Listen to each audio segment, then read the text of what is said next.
अस्सलाम वालेकुम students, welcome back to the channel mathematics by Lare Pajwani. आज हम स्टार्ट कर रहे हैं new chapter matrices and determinant. आज हम इसका इंट्रोडक्शन देखेंगे कि मैट्रिसेस होते क्या हैं और इसके अंदर किस किस तरह की टाइप्स होती हैं, क्या क्या चीजें होती हैं। इसकी बेसिक चीजों को पढ़ेंगे और इंशाल्लाह नेक्स्ट वीडियो के अंदर हम 19.1 को स्टार्ट करेंगे। स्टार्ट करते हैं आज का लेक्चर। ये बुक की चीजें हैं तो मैं इसको start. A matrix is a rectangular array of elements. Matrix जो होता है वो एक रेक्टेंगुलर एरे होता है। ये रेक्टेंगुलर एरे बना हुआ, ये रेक्टेंगल बना हुआ ऑफ एलिमेंट्स। ये हैं इसके, ये एलिमेंट्स हैं। The elements can be symbolically expression और नंबर। नंबर भी हो सकते हैं जैसे कि ये, और एक्सप्रेशन भी हो सकते हैं जैसे कि प्लस माइनस की फॉर्म में भी हो सकते हैं और डिफरेंट तरीके के फॉर्म में भी हो सकते हैं, अल्फाबेट भी हो सकते हैं। Matrix is usually denoted by capital letter of English alphabet. ये कैपिटल लेटर डिनोट किया। एंड ईच एंट्री और element is shown by lower case letter. मतलब एलिमेंट्स जो होंगे लोअर केस लेटर, जैसे कि यहाँ पर ये एलिमेंट्स है, ये लोअर केस मतलब स्मॉल में लिखे गए सारे, ठीक है। Elements of matrix are enclose within this. इस फॉर्म में इसको क्लोज किया जाता है, तो लिखा हुआ है, बताया गया।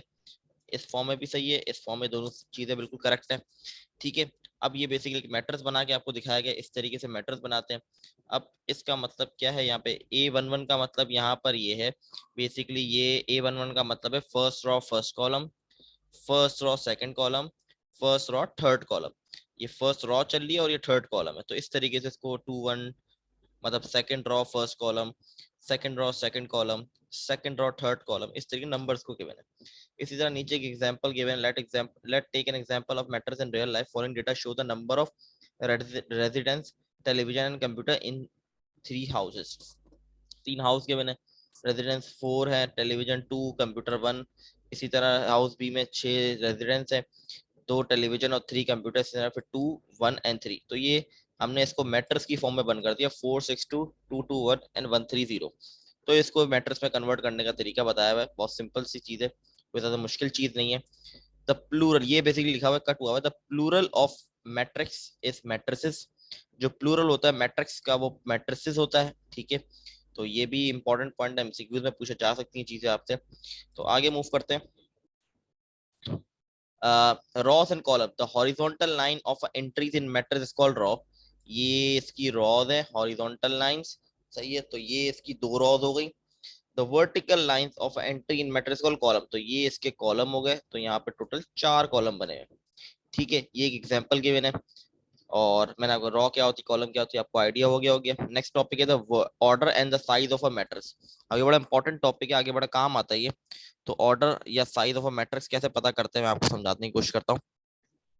अच्छा जी, तो सबसे पहले हमने एक मैट्रिक्स है, ठीक है। मैं आपको डायरेक्ट बताने की कोशिश की, मैट्रिक्स है, इसकी रॉस 2 है, ये 2 रॉस हो गई, तो हमने लिख दिया 2।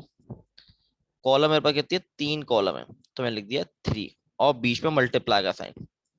हमेशा पहले रॉज लिखी जाती हैं, फिर आपके पास कॉलम लिखे जाते हैं। तो ये तरीका है किसी भी मैट्रिक्स का ऑर्डर निकालने के लिए या साइज निकालने के लिए। तो इसका जो ऑर्डर या साइज है वो है 2/3, इसको हम पढ़ते हैं 2/3, ठीक है। 2 × 3 2/3 पढ़ेंगे, ठीक है। ये एमसीक्यूज में आते हैं कि मैट्रिक्स आपको दे दिया जाता है, कहा जाता है इसका ऑर्डर बता दे। बहुत इजी क्वेश्चन है और नंबर गेनिंग क्वेश्चन है, मतलब इसमें कोई मुश्किल नहीं होगी, लेकिन ये बड़े इंपॉर्टेंट है। छोटी छोटी चीजें लेकिन बहुत ज्यादा इंपॉर्टेंट रखती हैं। तो ये था ऑर्डर ऑफ मैट्रिक्स। फिर equality of two matrix A and B are equal if they have same order and their corresponding element equal. 2 matrix equal कहलाते हैं, इक्वालिटी इक्वल कहलाते हैं जब उनका ऑर्डर सेम हो और इनके करस्पॉन्डिंग एंगल्स मतलब करस्पॉन्डिंग वैल्यूज सेम हो। इन दोनों का अगर मैं ऑर्डर देखूं तो ये बनेगा 2 रॉज हैं और 3 कॉलम है, इसमें भी 2 रॉज है 3 कॉलम है, तो 2/3 2/3। तो दोनों के ऑर्डर तो सेम है। अब करस्पॉन्डिंग एलिमेंट्स का मतलब ये, जैसे कि ये फर्स्ट रॉ फर्स्ट कॉलम की वैल्यू है, ये भी फर्स्ट रॉ फर्स्ट कॉलम की वैल्यू है, दोनों बराबर हैं, तो बिल्कुल सही है, मतलब ये। इसी तरह ये भी 6 first raw second column, first और सेकंड कॉलम दोनों बराबर हैं। तो इसी तरह अगर सारी वैल्यूज बराबर होंगे तो ये कहलाएगा इक्वल सेट, ठीक है। एक नीचे भी एग्जांपल गिवन है जिसके अंदर नॉट इक्वल की एग्जांपल गिवन है। इन दोनों का ऑर्डर ही सेम नहीं है, इसका ऑर्डर बनाएंगे तो ये बनेगा 3/2 और इसका ऑर्डर बनेगा 2/3। तो ऑर्डर सेम नहीं है तो ये इक्वल नहीं कहलाएंगे, ठीक है। मूव करते हैं आगे। अब ये जो है ये टाइप्स ऑफ मैट्रिसेस से स्टार्ट हो गया। ठीक है। टाइप्स ऑफ मैट्रिसेस बहुत इंपॉर्टेंट है, टाइप्स ऑफ मैट्रिसेस समझना, क्योंकि इससे रिलेटेड एक्सरसाइज आपको आगे मिलेगी 19.1 के अंदर, और बहुत सारे सवाल के जवाब इसी से ही आपको मिलेंगे। तो इसकी अंडरस्टैंडिंग आपको होगी तो आपके लिए बड़ा आसान होगा, अगर इसकी अंडरस्टैंडिंग नहीं होगी तो आपके लिए बहुत मुश्किल हो जाएगा। तो इसीलिए वीडियो बहुत इंपॉर्टेंट है। अच्छा जी, सबसे पहले मैं इसको क्लियर कर देता हूँ। तो सबसे पहली टाइप जो आती है वो आती है हमारे पास रॉ मैट्रिक्स। इससे एमसीक्यू भी बहुत ज्यादा बनते हैं। Raw matrix, a matrix having one raw is called raw matrix. तो रॉ मैट्रिक्स की सिंपल डेफिनेशन है, जिस मैट्रिक्स की सिर्फ एक रॉ होगी वो रॉ मैट्रिक्स कहलाएगा। जैसे कि एग्जांपल में ये देखिए, इसकी सिर्फ एक ही रॉ है, इसकी भी एक ही रॉ है, कॉलम जितने भी हो डजंट मैटर, अगर मैट्रिक्स के अंदर एक रॉ होगी तो वो रॉ मैट्रिक्स कहलाएगा।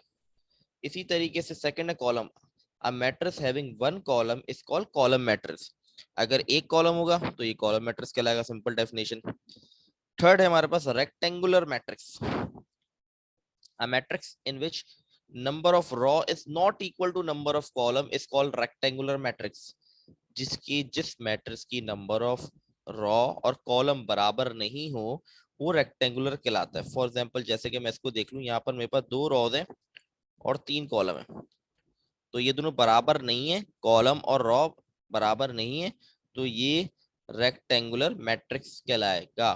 ठीक है, इस तरह ये भी बराबर नहीं है, ये भी बराबर नहीं है, तो ये सब रेक्टेंगुलर मैट्रिक्स कहलाएंगे। रेक्टेंगुलर का बिल्कुल उलट आता है square matrix, a matrix in which number of row is equal to number of column is called square matrix। जब नंबर ऑफ रॉ और नंबर ऑफ कॉलम बराबर होंगे तो वो कहलाएगा स्क्वायर मैट्रिक्स। जैसे कि ये हमारे पास है 4x4 का मैट्रिक्स बना हुआ है, 4 रॉज है और 4 कॉलम है, तो इसीलिए ये कहलाएगा स्क्वायर मैट्रिक्स। इसमें भी 3x3 का बना हुआ है, 3 रॉज है 3 कॉलम है, ये 2x2 बना हुआ है, 2 रॉज है 2 कॉलम है, तो ये सारे कहलाएंगे स्क्वायर मैट्रिक्स। ठीक है, तो बहुत आसान थी डेफिनेशंस। आगे मूव करते हैं हम। फिर अब है जीरो या null matrix. A zero or null matrix is a matrix in which each element is equal to zero. It is generally denoted by this following are few example of zero। Simple zero null matrix की definition ये है कि जिसकी सारी element zero हो तो वो नल या जीरो मैट्रिक्स कहलाएगा। ठीक है, अब जो नेक्स्ट 3 है जैसे कि डायगोनल, स्केलर एंड आइडेंटिकल, ये तीनों बड़ी इंपॉर्टेंट है और तीनों बहुत मिलती जुलती हैं, तो बहुत इंपॉर्टेंट समझना इसको। A square matrix is called diagonal matrix if all the element of matrix are zero except at least one element of main diagonal। अच्छा, ये डायगोनल कहलाता है, ये इसको हम कहते हैं लीडिंग डायगोनल भी कहते हैं। ठीक है, ये डायगोनल है इसका, तो वापस बना देता हूँ, ये मेरा डायगोनल है। ठीक है, 157। अच्छा, डायगोनल मैट्रिक्स वो होता है जिसकी सारी वैल्यूज भले जीरो हो लेकिन एटलीस्ट उसकी वन वैल्यू जो है वो जीरो नहीं हो। सही है, जैसे कि यहाँ पर डिफरेंट हो, ये बड़ा इंपॉर्टेंट होता है। जैसे कि ये डायगोनल है, इसके अंदर 2 वैल्यूज हैं और एक जीरो है, फॉर एग्जाम्पल यहाँ भी जीरो होता तो भी ये डायगोनल कहलाता क्योंकि एक वैल्यू मौजूद है डायगोनल में, 300, ये कहलाता है डायगोनल मैट्रिक्स। अब इसी में आप देखिए स्केलर मैट्रिक्स भी देखें बड़े गौर से। A diagonal matrix in which diagonal elements are same. अच्छा, डायगोनल जो ऊपर हमने पढ़ा उसके अंदर डायगोनल के अंदर डिफरेंट वैल्यूज होती हैं। सही है, 2 वैल्यूज तो बराबर आ सकती है, 3 वैल्यूज बराबर नहीं आती। स्केलर के अंदर क्या होता है, जो डायगोनल के अंदर वैल्यूज होती है वो बराबर होती है, जैसे कि 5 के 3 तो जब वैल्यूज बराबर आ जाती हैं तो वो बन जाता है स्केलर मैट्रिक्स। डायगोनल का ही पार्ट है, लेकिन जब बराबर आ जाती हैं तो वो बन जाता है स्केलर मैट्रिक्स, और जब डिफरेंट होती हैं तो वो कहलाता है डायगोनल। इसी तरह अब अगली है आइडेंटिकल एंड यूनिट मैट्रिक्स। इसके अंदर क्या होता है कि डायगोनल के अंदर 1 होता है, सारी वैल्यूज डायगोनल की 1 होती हैं। स्केलर के अंदर देखिए सेम तो होगी वैल्यूज लेकिन 1 के अलावा होनी चाहिए। अगर डायगोनल के अंदर 1 है, तीनों वैल्यू सेम है, 3 है या 2 है, जो भी है डायगोनल में जितनी वैल्यूज बन सकती हैं, अगर वो 1 है तो वो कहलाएगा आइडेंटिकल मैट्रिक्स। लेकिन अगर इसके अलावा कोई नंबर है 5 जैसे यहाँ पे लिखा हुआ है तो वो कहलाएगा स्केलर मैट्रिक्स। और अगर वो डायगोनल के अंदर वैल्यूज डिफरेंट है, तीनों बराबर नहीं है, इक्वल नहीं है, सेम नहीं है, तो वो कहलाएगा डायगोनल मैट्रिक्स। तो ये 3 को समझना बड़ा इंपॉर्टेंट था, बहुत मिलते जुलते हैं कॉन्सेप्ट है इसीलिए। ठीक है, इसी तरह आइडेंटिकल मैट्रिक्स को हम आई से डिनोट करते हैं, ये बड़ा इंपॉर्टेंट है इसके अंदर। फिर हमारे पास आता है transpose of a matrix, a matrix that is obtained by interchanging the rows into columns और the columns into rows is called transpose of a matrix. A matrix that is obtained by interchanging rows into column, मतलब rows को column बना दिया जाए और column को raw बना दिया जाए, तो वो ट्रांसपोज कहलाता है। अब इसका मतलब क्या, जैसे कि ये बना हुआ है, ये मैट्रिक्स है, फॉर एग्जाम्पल इसको मैंने ए के बराबर ले लिया, ठीक है, इसके ऊपर टी लगा दिया, इसका मतलब ये है कि ये जो मैट्रिक्स है इसके ऊपर टी का मतलब ये है कि इस मैट्रिक्स पे मैं ट्रांसपोज अप्लाई कर रहा हूँ। ट्रांसपोज करता क्या है, रॉस को कॉलम और कॉलम को रॉ, ये रॉ है, ये बन जाएगी कॉलम, इसको मैंने कॉलम बना दिया, ये रॉ है, इसको बना दिया मैंने कॉलम, ये रॉ है, इसको बना दिया मैंने कॉलम। तो ट्रांसपोज का बस इतना ही काम है कि वो रॉस को कॉलम और कॉलम को रॉ बना देती है, बस दैट्स इट, ये ट्रांसपोज करते हैं। चलिए आगे मूव करते हैं लास्ट टॉपिक के ऊपर, हमारा ये थ्योरेटिकल सारा सब्जेक्ट कंप्लीट हो जाएगी। लास्ट दो चीजें हमारे पास जो टाइप्स आती है वो symmetric matrix and skew symmetric matrix. अब इसको मैं समझा देता हूँ, इसकी कंडीशन को समझा देता हूँ मैं आपको। कंडीशन क्या कहती है इसकी, इसकी कंडीशन कहती है कि ए ट्रांसपोज इक्वल टू ए, मतलब ए का ट्रांसपोज लूं तो वो ए के बराबर ही आ जाए। फॉर एग्जाम्पल जैसे कि ये एक ए सेट है, ठीक है, स्क्यू सिमेट्रिक मैट्रिक्स ये कहता है कि अगर मैं ए का ट्रांसपोज अप्लाई करूं तो वो वापस वो ए ही बन जाएगा। ट्रांसपोज का मतलब आपको भी पीछे में बता चुका हूँ कि रॉस कॉलम कॉलम रॉ बन जाएगी। जैसे कि ये रॉ है, इसको कॉलम बना दिया गया, ये रॉ है, इसको कॉलम बना दिया गया, ये रॉ है, इसको कॉलम बना दिया गया। तो ये मैंने ए के ऊपर ट्रांसपोज अप्लाई कर दिया। अब अगर आप ए और ए ट्रांसपोज को मैच करें तो ये दोनों एग्जैक्टली सेम है। अगर आप किसी मैट्रिक्स के ऊपर ट्रांसपोज अप्लाई करते हैं और वही आंसर आ जाता है तो उसको हम कहते हैं सिमेट्रिक मैट्रिक्स, ठीक है। इसी तरीके से सेकंड पे हमारे पास है स्क्यू सिमेट्रिक, इसकी कंडीशन कहती है कि ए ट्रांसपोज बराबर होता है माइनस ए के।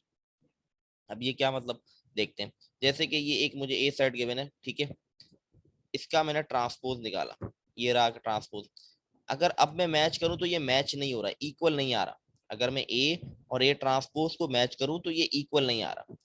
अगर इक्वल नहीं आ रहा तो मेरे पास एक और तरीका है कि मैं माइनस कॉमन ले लूं इस वैल्यू से, इससे माइनस कॉमन।